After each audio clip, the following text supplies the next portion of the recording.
साथियों, मैं सनत कुमार राजपूत टीचरशिप में वर्ण विचार का दूसरा भाग लेकर उपस्थित हो चुका हूं।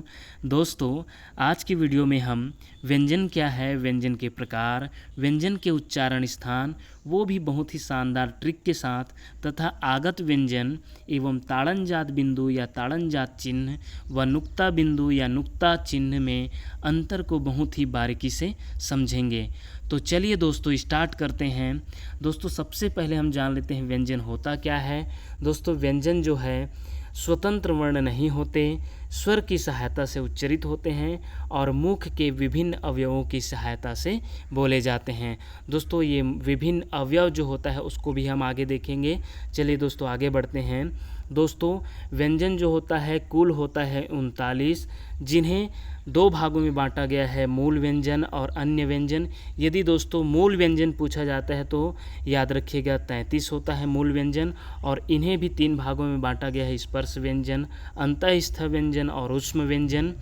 और अन्य जो व्यंजन है दोस्तों, अन्य व्यंजन है उसे भी 2 भागों में बांटा गया है, और याद रखिएगा अन्य व्यंजन जो है 6 है, और जिन्हें 2 भागों में बांटा गया है, संयुक्त व्यंजन जो कि 4 होता है, और उक्षिप्त व्यंजन, द्विगुण व्यंजन या इसी को ताड़नजात व्यंजन भी कहते हैं, वो होता है 2। अर्थात टोटल मिलाकर कुल 6 हैं। तो अर्थात इसको देखा जाए तो दोस्तों मूल व्यंजन और अन्य व्यंजन मिलाकर हो जाएगा दोस्तों 39। तो याद रखिएगा कुल व्यंजन जो होता है 39 और मूल व्यंजन होता है 33। अगर मूल व्यंजन पूछा जाएगा दोस्तों तो 33 बताना है, और अगर कुल व्यंजन पूछा जाएगा तो वो हो जाएगा 39। याद रखिएगा दोस्तों। आगे बढ़ते हैं। सबसे पहले हम देखते हैं स्पर्श व्यंजन। दोस्तों, स्पर्श व्यंजन होता क्या है, क्यों इसका नाम स्पर्श व्यंजन पड़ा है, उसको बहुत ही बारीकी से समझते हैं। वे व्यंजन जिनका उच्चारण कंठ, तालु, मूर्धा, दंत, होष्ठ आदि स्थानों के स्पर्श से होता है उसे स्पर्श व्यंजन कहते हैं। तो याद रखिएगा दोस्तों, इसमें कंठ, तालु, मूर्धा, दंत, होष्ठ आदि स्थानों के स्पर्श होने के कारण ही इसे स्पर्श व्यंजन कहते हैं। इनकी जो संख्या है दोस्तों 25 होती है। इन्हें वर्ग में बांटा गया है दोस्तों 5 वर्ग। 5 वर्ग वह कौन कौन सा है, क वर्ग, च वर्ग, ट वर्ग, त वर्ग, प वर्ग। तो क वर्ग में कौन कौन सा है दोस्तों, क, ख, ग, घ, अंगा। च वर्ग में है दोस्तों च, छ, ज, झ, इया। ट वर्ग में है ट, ठ, ड, ढ, अड़ा। त वर्ग में है त, थ, द, ध, न। और प वर्ग में दोस्तों प, फ, ब, भ, म। याद रखिएगा दोस्तों, प्रत्येक वर्ग के अंतिम वर्ण अनुनासिक पंचम वर्ण कहलाता है दोस्तों। यहाँ याद रखिएगा दोस्तों, जो अंतिम सभी वर्ग का 5वां जो वर्ण है उसे पंचम अनुनासिक पंचम वर्ण कहा जाता है दोस्तों, अंगा, इया, अड़ा, न और मा। चलिए दोस्तों आगे बढ़ते हैं। अब देखते हैं हम अंतःस्थ व्यंजन। याद रखिएगा दोस्तों, अंतःस्थ व्यंजन का शाब्दिक अर्थ बहुत इंपॉर्टेंट है दोस्तों। अंतः मतलब होता है अंदर, बीच, मध्य, भीतर, और स्थ मतलब होता है स्थित। अर्थात अंतःस्थ मतलब होता है बीच में स्थित दोस्तों। अर्थात ऐसे व्यंजन जिनका उच्चारण स्वरों और व्यंजनों के मध्य का होता है उसे अंतःस्थ व्यंजन कहते हैं दोस्तों। पूछा जा सकता है अगर कौन कौन सा है तो वह है य, र, ल, व। तो दोस्तों य, र, ल, व जो मिलाकर कुल कितने हैं, 4। तो अंतःस्थ व्यंजन की संख्या कितनी है पूछा जाएगा तो वो है 4 दोस्तों। इन्हें और भी इन्हें गहन अध्ययन के लिए हम इसको और भी जो 3 भागों में बांटा गया है य, र, ल, व, उसको आगे देख लेते हैं दोस्तों। बहुत ही इम्पॉर्टेंट है दोस्तों। जो पहला और दूसरा वर्ण है य और व उसे अर्ध स्वर कहते हैं, और तीसरे नंबर का जो र है उसे लुंठित या प्रकंपित वर्ण कहते हैं, और तीसरा जो ल है उसे पार्श्विक वर्ण कहते हैं दोस्तों। याद रखिएगा, बहुत ही इम्पॉर्टेंट है दोस्तों, पूछा जा चुका है। पहला जो 2 वर्ण है य, व उसे अर्धस्वर, र लुंठित या प्रकंपित वर्ण, और ल जो है पार्श्विक वर्ण कहलाता है। आइए दोस्तों अर्धस्वर क्यों कहते हैं उसे भी जान लेते हैं। अर्धस्वर किसे कहते हैं, अर्धस्वर होता क्या है। तो अर्धस्वर के उच्चारण में जिह्वा स्वरों के उच्चारण की तुलना में अधिक ऊपर की ओर उठती है, किंतु इतनी ऊपर तक नहीं पहुंच पाती कि वायु मार्ग अवरुद्ध कर सके। इस तरह इनमें स्वर और व्यंजन के बीच की स्थिति बनती है। हिंदी वर्णमाला में य और व व्यंजन को इसी कारण अर्धस्वर कहा जाता है। दोस्तों आगे भी देख लेते हैं इसका उदाहरण के द्वारा, जैसे कि जाएंगे को जाएंगे भी लिख सकते हैं। दोस्तों यहाँ पर ए की जगह हम यह उपयोग कर सकते हैं दोस्तों, क्योंकि दोनों का उच्चारण सेम होता है। दोस्तों आगे भी देखते हैं, ऊपर दिए गए उदाहरण में स्वर ए के बदले हम लोग व्यंजन ए का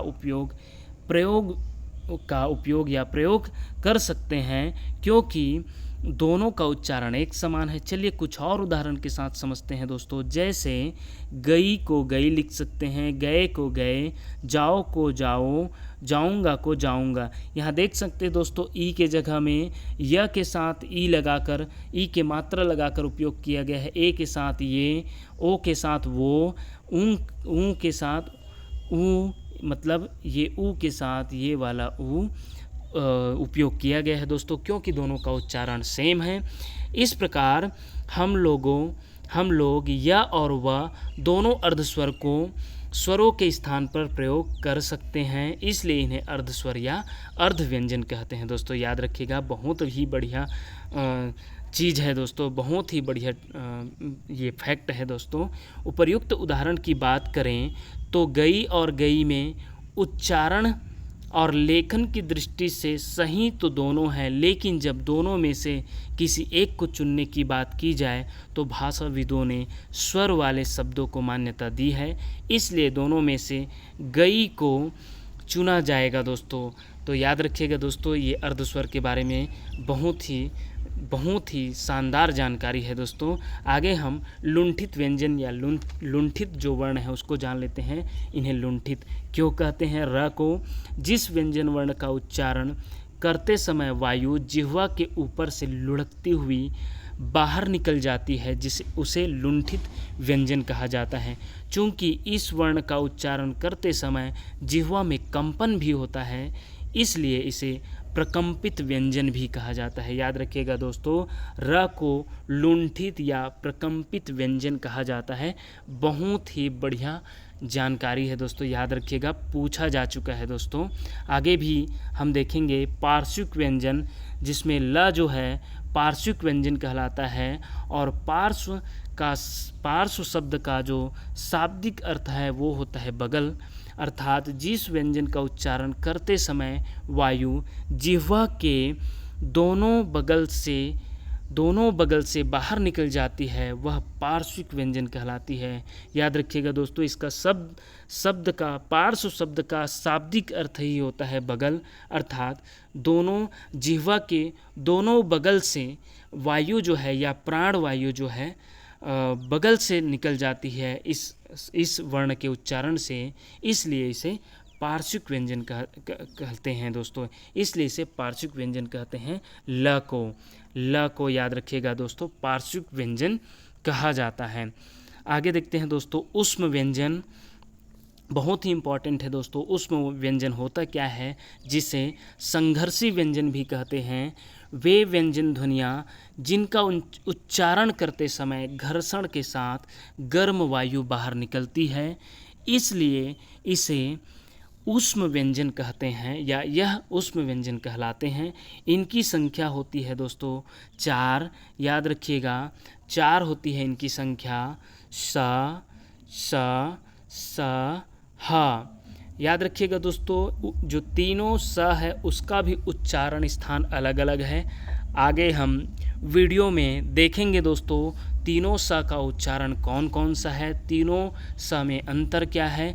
दोस्तों वीडियो के अंत तक बने रहिएगा दोस्तों, बहुत ही महत्वपूर्ण जानकारी मिलने वाली है। दोस्तों आगे हम देखने वाले हैं अन्य व्यंजन।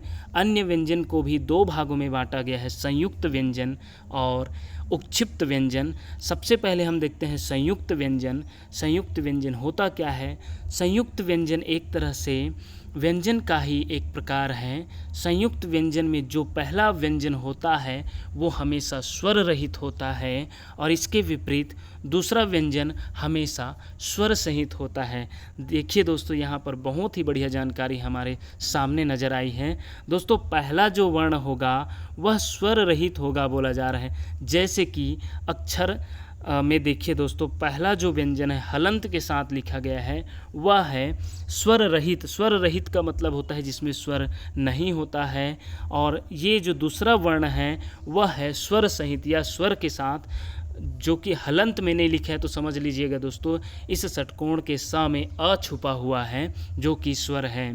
दोस्तों, इनकी जो संख्या होती है वह 4 होती है, अक्षर, त्र, ज्ञ और स्र। कभी कभी तो इनमें जो छुपे वर्णों को भी पूछा जाता है कि अक्षर जो है कौन कौन से वर्ण से मिलकर बना है। तो याद रखिएगा दोस्तों, वो है हलंत का धन सा, वो भी षटकोण सा याद रखिएगा दोस्तों। दूसरा सा अगर ऑप्शन में दिखता है तो वो गलत होगा, षटकोण के सा रहेगा तभी वो सही होगा दोस्तों। और त्र जो है आधा ता, क्योंकि हलंत को आधा ता के आधा भी बोला जाता है। जब स्वर निकल जाता है तो उसको आधे के रूप में पढ़ते हैं।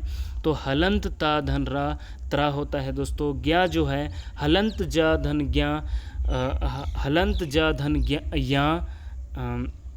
या ज्ञ होता है दोस्तों। और स्र जो है हलंत सलजम का स धन रा स्र होता है दोस्तों। याद रखिएगा, ये बहुत ही इम्पॉर्टेंट है दोस्तों। संयुक्त व्यंजन इसी को कहते हैं। आगे बढ़ते हैं, हम जान लेते हैं उक्षिप्त व्यंजन, द्विगुण व्यंजन या ताड़नजात व्यंजन। दोस्तों, जो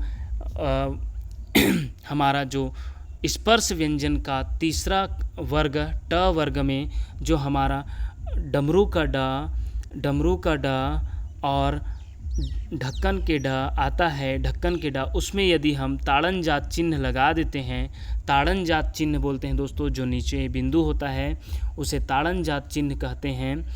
तो अगर हम डमरू के ड और ढक्कन के ढ में ताड़नजात चिन्ह बिंदु लगा देते हैं नीचे में, तो उसे हम उक्षिप्त व्यंजन या द्विगुण व्यंजन या ताड़नजात बिंदु के कारण ताड़नजात व्यंजन भी कहते हैं दोस्तों।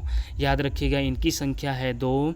जिन व्यंजन वर्णों का उच्चारण करते समय जीवा का अग्रभाग नोक एक झटके के साथ नीचे गिरता हो उन्हें उक्षिप्त व्यंजन कहते हैं। दोस्तों, यदि इस वर्ण का उच्चारण करेंगे तो झटके के साथ नीचे गिरता है, जीभ का जो अग्रभाग है वो झटके के साथ गिरता है, इसलिए इसे उक्षिप्त व्यंजन कहते हैं।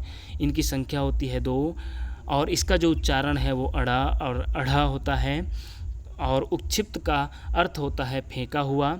हिंदी व्यंजनों के ट वर्ग में आपने ड और ढ व्यंजनों के बारे में पढ़ा होगा, जो कि स्पर्श व्यंजन होते हैं। जब इन दोनों व्यंजनों पर ताड़नजात चिन्ह का प्रयोग किया जाता है तो यह स्पर्श व्यंजन उक्षिप्त व्यंजन बन जाते हैं। ताड़नजात चिन्ह का प्रयोग करने से उक्षिप्त व्यंजनों को ताड़नजात व्यंजन भी कहते हैं दोस्तों, याद रखिएगा। आगे बढ़ते हैं दोस्तों, स्वर तंत्री में कंपन या घर्षण के आधार पर जो बांटा गया है वह है दोस्तों, घर्षण के आधार पर 2 प्रकार है इसका भी, अघोष और सघोष। याद रखिएगा दोस्तों, अघोष होता है, अघोष का अर्थ होता है घोष मतलब होता है घर्षण, और अ सामने लगे हैं मतलब घर्षण नहीं होना या घर्षण नहीं होता है या कम होता है, इसका अर्थ होता है दोस्तों। इसकी संख्या है 13। और सघोष का अर्थ होता है जो दोस्तों जिन वर्णों का हम उच्चारण करते हैं वो घर्षण के साथ करते हैं तो उसे हम सघोष कहते हैं। इसकी संख्या होती है 31। देखिए दोस्तों, यहाँ पर बहुत ही बढ़िया ट्रिक के अनुसार याद रखिएगा, ट्रिक समझ सकते हैं या कुछ भी याद रखने का एक तरीका। 13 जो है 1 3 और 31 जो है 3 1, जस्ट उल्टा, क्योंकि सघोष का उल्टा अघोष, 13 का उल्टा 31। तो अघोष की संख्या 13 है दोस्तों और सघोष की संख्या 31। कैसे 13 और 31 है इसको भी जान लेते हैं दोस्तों। जो हमारा स्पर्श व्यंजन का वर्ग वाला है वो 5 वर्ग होता है दोस्तों। 5 वर्ग में से पहला और दूसरा लेना है, तो पाँचों में से अगर उठा के देखें तो टोटल हो जाएगा 10, और स तीनों स मिलाकर 3, तो टोटल हो गया 13, इसलिए अघोष हो जाता है 13। और यहाँ पर अगर सघोष को देखा जाए तो दोस्तों 3, 4, 5 जो वर्ग होता है, वही जो पांचों वर्ग का तीसरा, चौथा और पांचवा जो वर्ण होता है, तीनों मिला तीन वर्ण होता है पांचों वर्ग में से। 5 तिया 15 और यहाँ पर ह और य र ल व, यहाँ पर र को भूल गए हैं दोस्तों, प्रिंट मिस्टेक हुआ है हमसे, तो यहाँ पर र भी आएगा। तो ह य र ल व 5 और 11, क्योंकि सभी स्वर भी सघोष होते हैं तो 11 स्वर होते हैं दोस्तों, मूल स्वर। तो टोटल 15, 5, 20 और 20 और 11 हो जाएगा 31। तो याद रखिएगा दोस्तों, सघोष की जो संख्या होती है वो 31 होती है। दोस्तों आगे हम देखेंगे श्वास अथवा प्राण वायु के बाहर निकलने के आधार पर भी बांटा गया है दोस्तों। तो अल्प प्राण होता है दोस्तों, अल्प प्राण होता है, प्राण वायु कम मात्रा में बाहर निकलती है। इन वर्णों के उच्चारण में प्राण वायु कम मात्रा में निकलती है दोस्तों। प्राण वायु जब हम बोलते हैं किसी वर्ण को तो हमारे मुंह से हवा निकलती है, उसे हम प्राण वायु कहते हैं। उसके आधार पर यह जो बांटा गया है वर्णों को, वह होता है दोस्तों अल्प प्राण और महाप्राण। महाप्राण होता है जब इन वर्णों का उच्चारण में ज़्यादा मात्रा में प्राणवायु बाहर आती है। तो अल्प प्राण की संख्या होती है 30 और महाप्राण की संख्या होती है 24। तो याद रखिएगा दोस्तों, महाप्राण की संख्या होती है 24 और अल्प प्राण की संख्या होती है 30। अल्प प्राण की संख्या 30 और महाप्राण की संख्या 14। तो याद रखिएगा दोस्तों, यहाँ पर बताया भी गया है जो वर्ग वाला होगा वही पहला, तीसरा और पांचवा जो वर्ण होगा वह होगा दोस्तों अल्प प्राण। पहला, तीसरा, पांचवा याद रखिएगा दोस्तों, पहला, तीसरा, पांचवा सभी वर्ग का जो पांचों वर्ग है, किसमें जो हमारा क्या बोलते हैं स्पर्श व्यंजन में, स्पर्श व्यंजन में पांचों वर्ग के पहला, तीसरा और पांचवा जो वर्ण होगा उसे प्राण वायु उसे अल्प प्राण की श्रेणी में रखा गया है। और अंतःस्थ व्यंजन भी क्या होता है दोस्तों, अंतःस्थ व्यंजन भी क्या होता है अल्प प्राण की श्रेणी में रखा गया है। और सभी स्वर भी अल्प प्राण के श्रेणी में आता है। तो याद रखिएगा दोस्तों, अल्प प्राण में सभी स्वर आ जाते हैं। तो 5 तिया 15 यहाँ पर और 4 मिलाकर 29 और सभी स्वर मतलब 11 यहाँ पर 15 और 15 4 19, 19 और 11 हो जाएगा दोस्तों 30। तो इस प्रकार यहाँ पर अल्प प्राण की संख्या हो जाएगी 30। और महाप्राण भी जान लेते हैं दोस्तों। महाप्राण जो होता है जिस वर्णों के उच्चारण में, जिन वर्णों के उच्चारण में ज़्यादा मात्रा में वायु, प्राण वायु बाहर आती है उन्हें हम महाप्राण कहते हैं। तो महाप्राण जो होता है वर्गों के दूसरा और चौथा जो होता है वो आ जाता है, मतलब सभी में से मिलाकर देखें तो दोस्तों 5 दूनी 10 और तीनों सा 13 और ह मिलाकर हो जाएगा दोस्तों जिसको हम ऊष्म व्यंजन भी कहते हैं। टोटल हो जाएगा दोस्तों महाप्राण की संख्या 14। तो इस प्रकार दोस्तों प्राण वायु या श्वास के बाहर निकलने के आधार पर भी बांटा गया है दोस्तों।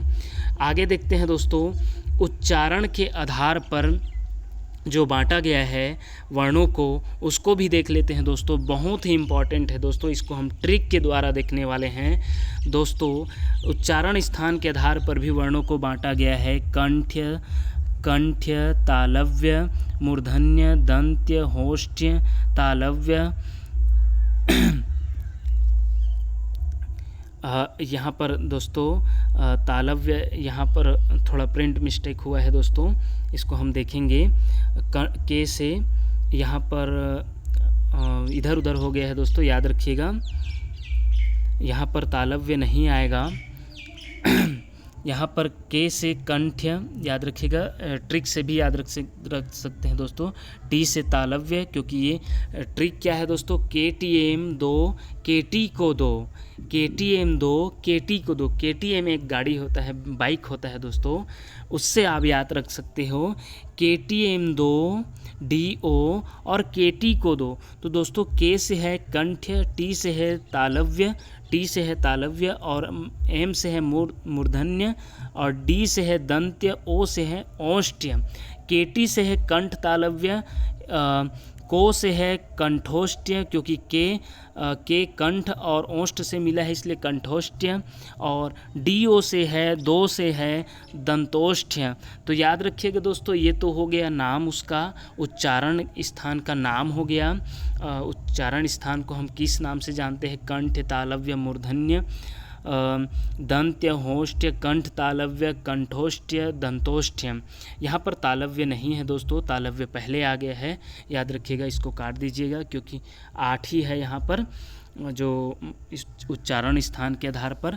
तो कंठ का उच्चारण स्थान कंठ होता है, तालव्य का तालु, मूर्धन्य का मूर्धा, दंत्य का दांत और ओष्ठ का ओष्ठ, और कंठ तालव्य का केटी का कंठ और तालु दोनों मिलाकर उच्चारण होगा, और के ओ का कंठ ओष्ठ से मिलाकर उच्चारण होगा, और डी ओ से दंत ओष्ठ। याद रखिएगा दोस्तों।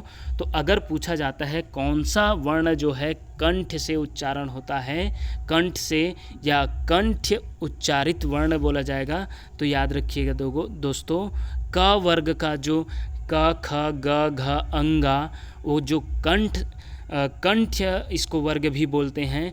क वर्ग का 5 वर्ण दोस्तों जिसका उच्चारण स्थान होगा कंठ। और च वर्ग का आगे भी देख लेते हैं दोस्तों, यहाँ पर क वर्ग के साथ साथ अ, आ, ह और विसर्ग मतलब अहा, इसका भी उच्चारण कंठ से होता है दोस्तों। इन्हें भी कंठ वर्ण कहते हैं दोस्तों। तो क वर्ग, अ, आ, ह और विसर्ग, ये हो जाएगा आपका दोस्तों कंठ से उच्चारण या कंठ उसका उच्चारण स्थान होगा। आगे देख लेते हैं दोस्तों, नेक्स्ट जो होगा वो तालव्य से या उसका जो उच्चारण स्थान होगा वो तालु। इसका जो वर्ण है दोस्तों च वर्ग होता है। तालु से जो उच्चारण होने वाला होता है वर्ण वो च वर्ग। ई छोटा ई बड़ा ई, य और स। याद रखिएगा दोस्तों, देख लीजिए दोस्तों, यहाँ पर जो सलजम का स जो है वो तालु से उच्चारण होता है। पूछा जाता है दोस्तों, तालु से उच्चारण होने वाला जो स है वह सलजम के सा या शक्कर के सा भी कह सकते हैं। तो यह जो है तालु से उच्चारण होता है दोस्तों। तालु समझ सकते हैं, तालु क्या होता है? मुंह की ऊपरी छत। अगर हम मुंह की ऊपरी छत को बोलें, जो ऊपर मतलब एक तंबू आकार का होता है, तंबू बोल सकते हैं, या एक मतलब क्या बोलते हैं उसको, ऊपर का छत समझिएगा दोस्तों। ऊपर का छत को हम तालु बोलते हैं। तो तालु से उच्चारण होने वाले है वो च वर्ग, ई और य, स। और तीसरा जो है मूर्धन्य। मूर्धा से जो उच्चारण होने वाले हैं वो ट वर्ग में जो 5 वर्ण है वो आ जाएगा, और री, र और सा। दोस्तों यहाँ पर षटकोण का स जो है वो मूर्धा से उच्चारण होता है दोस्तों। याद रखिएगा, मूर्धा क्या होता है जान लीजिए दोस्तों। ऊपर जो तालु है मुंह का छत और ऊपर के दांत दोनों के बीच के स्थान को एक प्रकार से हम मसूड़े कह सकते हैं दोस्तों। दोनों के बीच के स्थान को मूर्धा कहा जाता है। तो मूर्धा से जो उच्चारण होता है वो ट वर्ग है, री है, र है, स है दोस्तों। अब आगे देख लेते हैं डी दंत्य। दांत से जो उच्चारण होता है वह होता है दोस्तों त वर्ग, ल, और जो स जो होता है तीसरा स होता है वह दांत से उच्चारण होता है, दंत्य से उच्चारण होता है दोस्तों। याद रखिएगा। तो तीनों स के उच्चारण स्थान भी हमने जान लिए दोस्तों। अब आगे आ जाते हैं, जो 5वां वर्ग है वो ओष्ठ से उच्चारण होता है दोस्तों। याद रखिएगा, प उच्चारण करके देख लीजिएगा साथियों, क्योंकि सभी जो बोला जा रहा है वो बिल्कुल फैक्ट पर बातें हो रही है। प जो है प वर्ग का प, फ, ब, भ, ये इसका अगर उच्चारण करेंगे प, फ, ब, भ, म, तो इसमें ओष्ठ जो है वो उसका स्पर्श होता है, ओष्ठ से उच्चारण होता है, और जो कि वो प वर्ग है, ऊ होता है और बड़ा ऊ होता है। आगे देखिए दोस्तों, आगे जो है केटी से समझ सकते हो। केटी जो है कंठ और तालव्य दोनों को मिला देते हैं, तो वह होता है, उसका उच्चारण होता है कंठ और तालु दोनों के द्वारा उच्चारण होता है ए और ए। ए और ए जो है दोस्तों कंठ और तालु दोनों मिलाकर उच्चारण होता है। और यहाँ पर नेक्स्ट जो है दोस्तों के ओ कंठोष्ठ्य या कंठ और ओष्ठ दोनों मिलाकर जो उच्चारण होता है वो ओ और औ है दोस्तों, याद रखिएगा ओ और औ है। और डी ओ जहाँ पर डी ओ दंतोष्ठ्य दंत और ओष्ठ दोनों के द्वारा जो उच्चारण होता है दोस्तों वह है वाह। याद रखिएगा दोस्तों, ये बहुत ही बढ़िया जो है बहुत ही बढ़िया फैक्ट है दोस्तों, याद रखिएगा। स्पेशली पूछा जा सकता है क्योंकि ये अकेले वर्ण है, दंत ओष्ठ से उच्चारण होने वाले वर्ण, तो वो होगा दोस्तों व। और इसको याद रखिएगा दोस्तों, इस ट्रिक के माध्यम से तो बहुत समय तक याद रहेगा, बहुत अच्छे से याद रहेगा। KTM दो KT को दो, यहाँ पर तालव्य को यहाँ पर हटा दीजिएगा दोस्तों, बाकी सब मिला मुलाया है।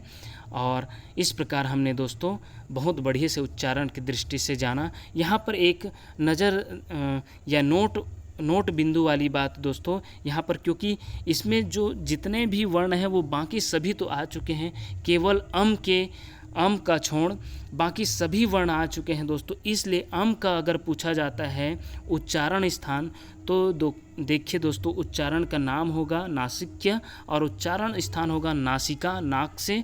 और उसका जो वर्ण है दोस्तों अम, ये छूट गया था इसलिए हमने इसको भी डाल दिया दोस्तों, तो याद रखिएगा अम जो है नासिका से उच्चारण होता है दोस्तों।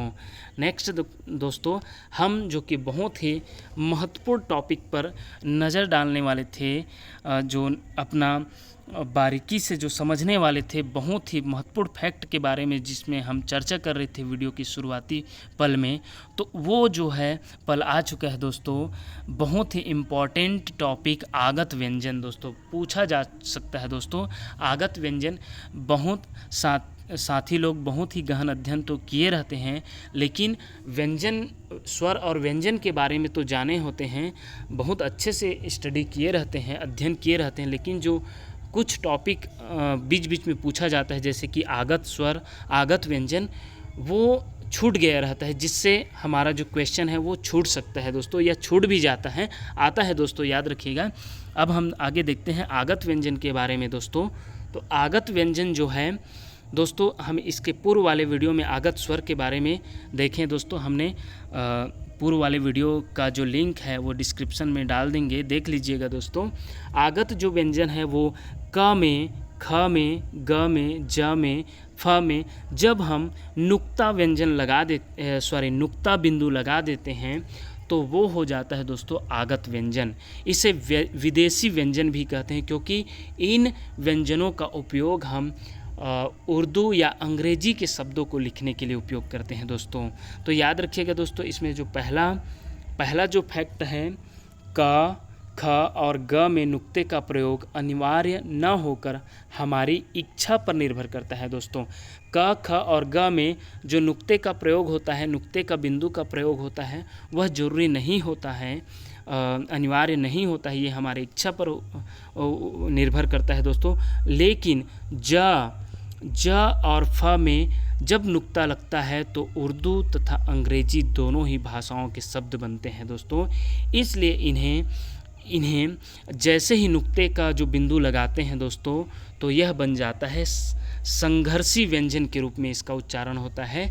इसका घर्षण के साथ उपयोग होता है, गर्म वायु के साथ इसका उपयोग होता है दोस्तों।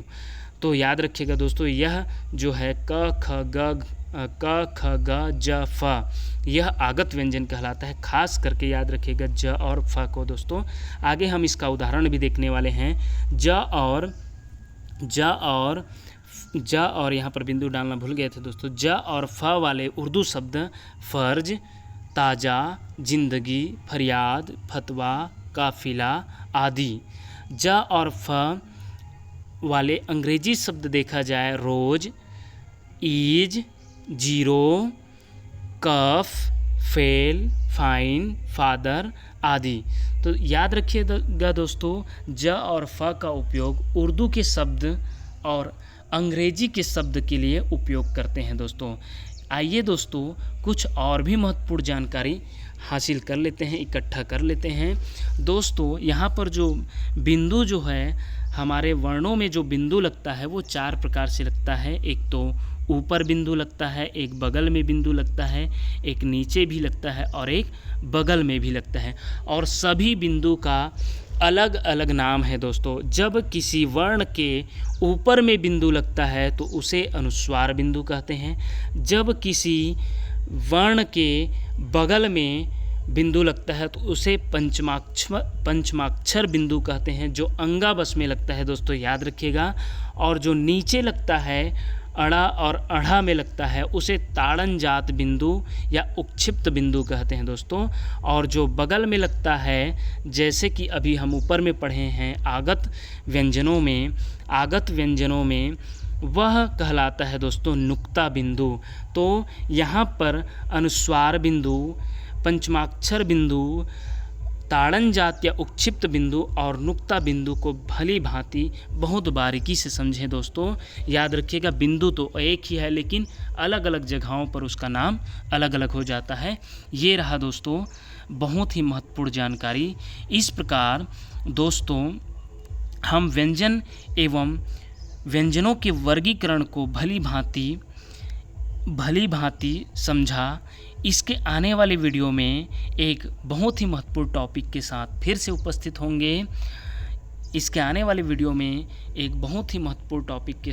से उपस्थित होंगे। दोस्तों तब तक के लिए देखते रहिए आपका अपना चैनल टीचरशिप। और हाँ दोस्तों, चैनल को सब्सक्राइब एंड शेयर करना नहीं भूलिएगा दोस्तों। याद रखिएगा, आपका अपना चैनल टीचरशिप। धन्यवाद साथियों।